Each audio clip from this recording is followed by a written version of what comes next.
Welcome back, Sumter High, to our last week before spring break. It's hard to believe that the school year is almost over.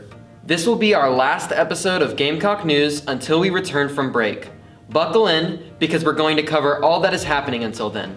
In club news, a couple of weekends back, delegates from the Sumter High SGA attended the virtual SCASC State Convention hosted by Spring Hill High School. There were wonderful keynote speakers, awesome workshops, and Sumter High walked away with several awards in state offices. The club was recognized as a Gold Honor Council for Outstanding Council Service and Leadership for 2020 to 2021. Our very own Gamecock News team member, Jada Kirkland, was a Terry McCoy Leadership Hall of Fame Award winner. Madison Moore and Carrington Pickney were elected to be SCASC District 2 Vice Chairman and SCASC District 2 Chairman, respectively. This is the third year in a row that SHS has held the chair position and will host the District 2 rally in the fall for schools in Sumter, Lee, Clarendon, Florence, Darlington, Williamsburg, Georgetown, and Horry counties. Please congratulate these wonderful young people and the council as a whole. The SHS IB program is hosting a Children's Hope Drive for Prisma Health Children's Hospital in Columbia, and they need your help. They are asking for donations of the following items on screen. These items should be new and unused and can be dropped off by the front office of Sumter High. Thanks for your participation.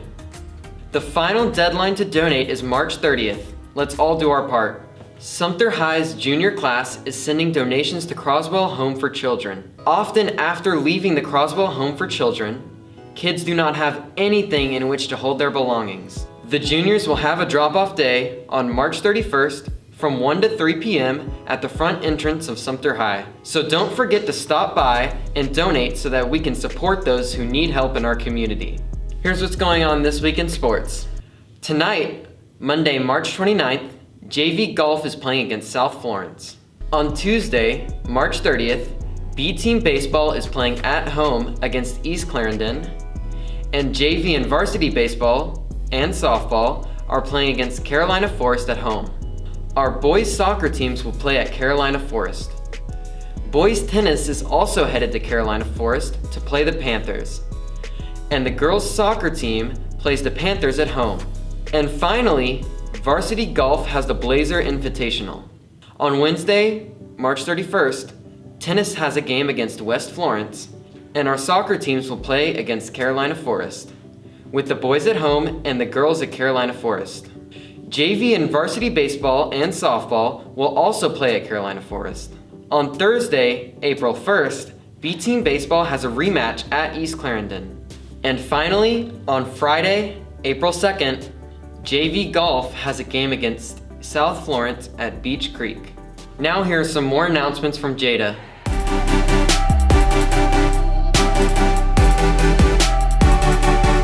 Thank you, Nathan. The schedule this week will remain the same except for Friday, which will be a virtual instruction day. This is similar to an asynchronous day. There won't be live Google Meets, but your teachers will provide pre-recorded video instruction and activities to complete that day. When we return from break, we will only have one more week of hybrid instruction.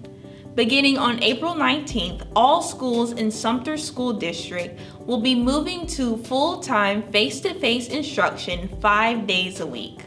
There will still be an option for virtual learning if you and your parents so choose.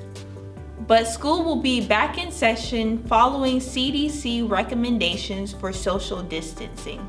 Wearing a mask will be required. More specific instructions on hallway transition and other special rules will be provided as we get closer to implementing the new schedule. In academics, our Sumter High Orchestra program hosted the Region Orchestra concert last week and hosted over 70 students from schools in Sumter, Florence, and Horry counties, including over 50 students from Sumter High. The all-day event was held on Saturday, March 20th, and culminated with a 4-song performance under the direction of Tammy Gillespie Burrows. the orchestra director of Chesney High and Middle School, and the fine arts coordinator for Spartanburg School District 2. This week, we're celebrating National Women's Month by highlighting the contributions of women in our country. Today, we want to recognize Felicitas Mendez. She was a Latinx civil rights activist who fought against segregation in California. Originally from Puerto Rico, she moved to the U.S. as a child. After marrying her husband Gonzalo, they opened a cafe and managed a farm. Together, they have 3 children. But in 1944, she and her husband, along with other parents, filed a lawsuit against a local school district because they would not allow their children to attend a local school due to their ethnicity.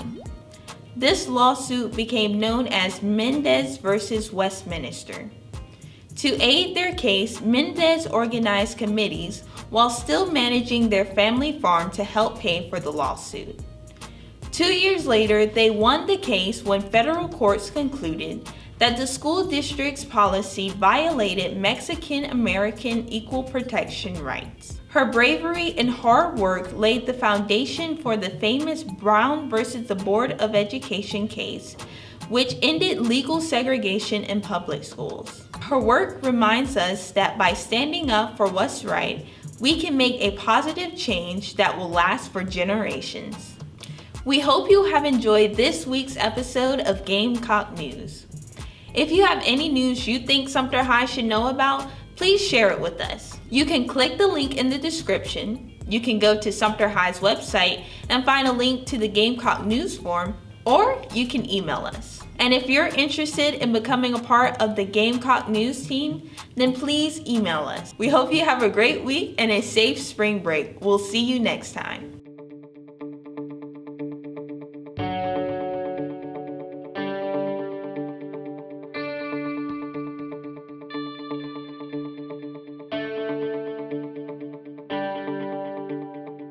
It's been a crazy year, but on the bright side, you can buy your yearbook today.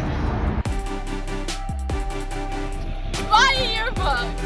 It's good. I-E-A-R-B-O-O-K.